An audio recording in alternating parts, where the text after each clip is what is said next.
Hablaremos entonces de la burocracia en el oráculo de Delfos. Atención entonces, nuestros amigos que son seguidores de los horóscopos, del tarot, de las adivinanzas y todo eso. Al pie de unos riscos altos, conocidos como los Fedríades, que quiere decir los brillantes, estaba el asiento del oráculo de Delfos. Es un lugar montañoso, era un lugar montañoso, pero próximo al mar. El oráculo era de bastante fácil acceso para los peregrinos. Y el mito, la historia cuentan lo siguiente. Parece que el dios Apolo, de paso por Delfos, mató con sus flechas al dragón Pitón, a la serpiente Pitón, encargada de proteger a un antiguo oráculo que había ahí, el oráculo de Temis. El monstruo, además de custodiar el oráculo, hacía toda clase de desmanes en el país. Envenenaba los manantiales, los arroyos, se afanaba el ganado, atropellaba a las ninfas, en fin. Después de matar a Pitón, Apolo se apoderó del oráculo de Temis y a él, este oráculo quedó consagrado al propio Apolo, ¿no? Fue desde entonces el principal patrón de Delfos en la época arcaica y clásica.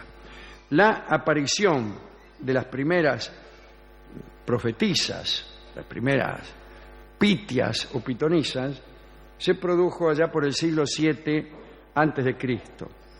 Diodoro Sículo cuenta cómo fue el origen y cuál fue la razón por la cual se tuvo a ese lugar como propicio para las profecías. Dice Diodoro que fueron cabras las que descubrieron las facultades oraculares de aquel sitio. Parece que había unas grietas ahí en la tierra, en el mismo lugar donde luego se instaló el oráculo y las pitias, y unas cabras estaban pastando alrededor de la grieta, y cada vez que uno de esos animales se acercaba al agujero, se ponía a saltar de un modo asombroso y a balar con un tono extraño, me. Un pastor vio esto, ¿no?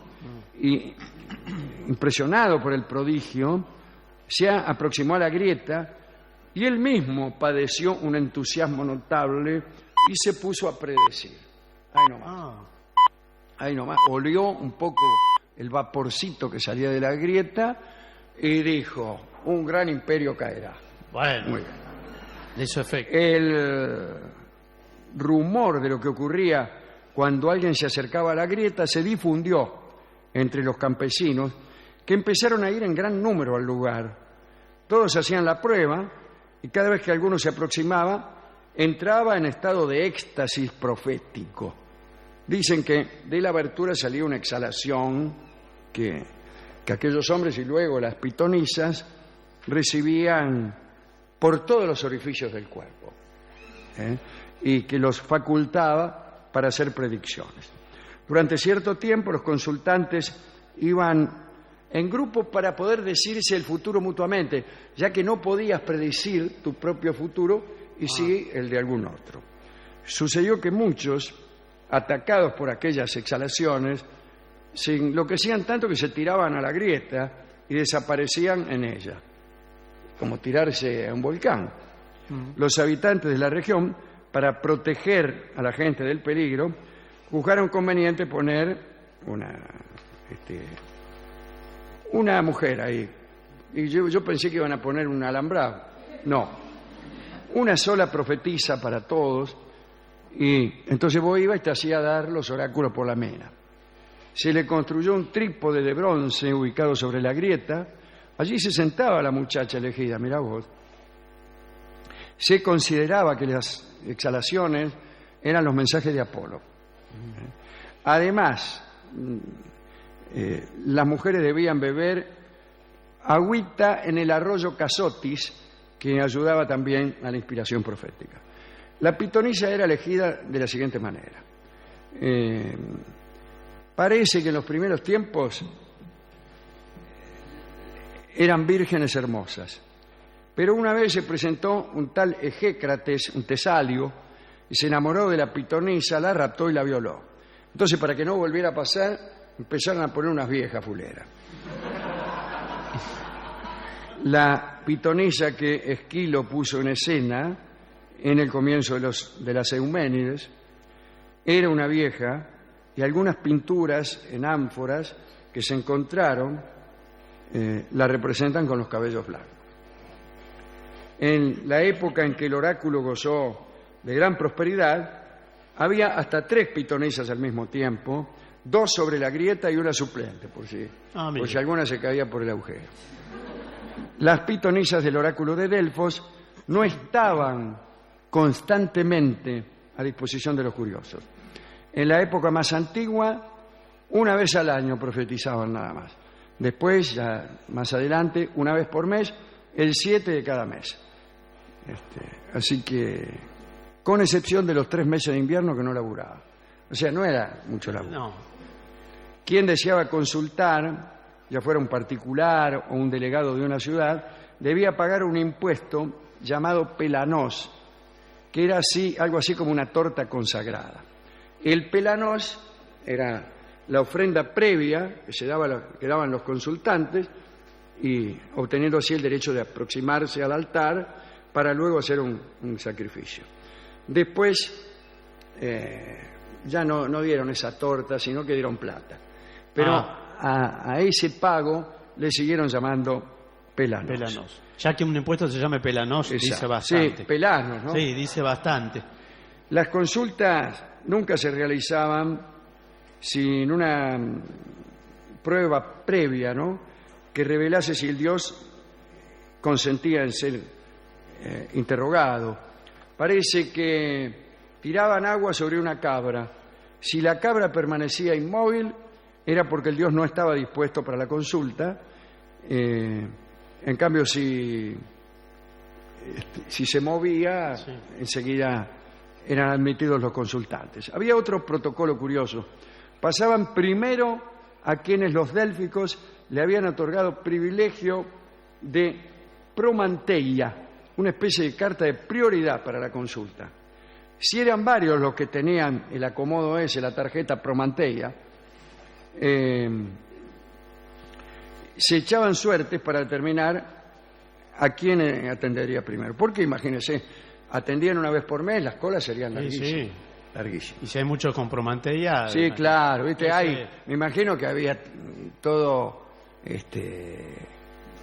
acomodo, un acomodo de la promanteia. La cola rápida y la cola lenta. Después de la consulta a la profetisa, los que querían saber el porvenir salían del templo e iban a la cresmografión, que era la oficina de los oráculos, y allí se labraba el acta oficial de la consulta y se redactaban en forma solemne y por lo común en verso el texto de la pitonisa.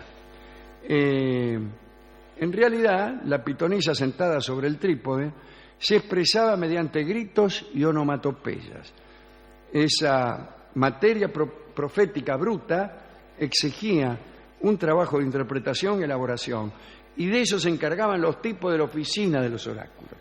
Rara vez se dice esto. Entonces, digamos que la respuesta oracular era el resultado de la colaboración de la pitonisa y de los funcionarios oraculares, que eran un poco poetas, que se encargaban de darle forma. Muchos han desdeñado a los oráculos, los epicúreos, por ejemplo, que decían que las pitonisas eran mujeres de poco saber, generalmente campesinas, y que los funcionarios no eran muy doctos en su trabajo, y decían que todo era indigno de Apolo, etcétera, etcétera. La mayoría de los oráculos tuvieron que ver siempre con hechos futuros que certificaran el lugar adecuado para la fundación de una ciudad. Esto es lo más común. ¿Dónde podemos fundar una ciudad? Usted iba, hoy en día casi nadie pregunta eso, ¿no? No, es que ya Usted va a está ver- mucho fundado. Va a ver, por ejemplo, a uno que le tira las cartas y dice, ay, ¿cuál es el mejor lugar para fundar una ciudad? Bueno,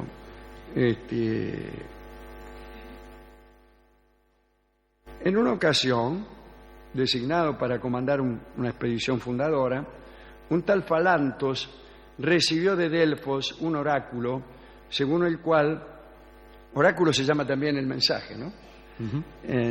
Según el cual tomaría posesión de un territorio y de una ciudad cuando experimentase la lluvia bajo un cielo despejado, cuando lloviera con sol.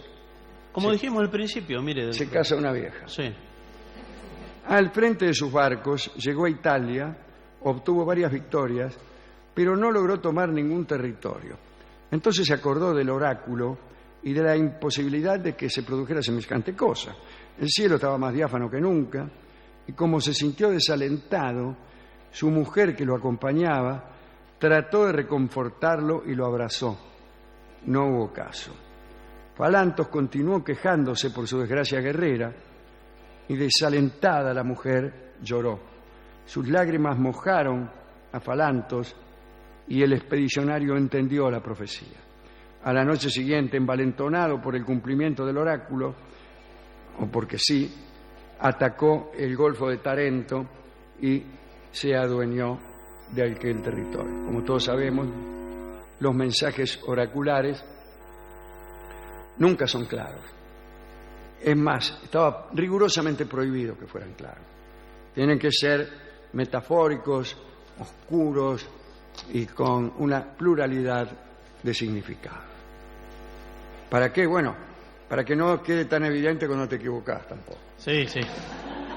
Sobre todo que quedaba escrito eso y... Bueno, otras un día teorías. no hubo más oráculos. Algún día hablaremos sobre el día exacto en que se prohibieron todos los oráculos, que dicen que también fue el día en que se murieron todos los dioses paganos.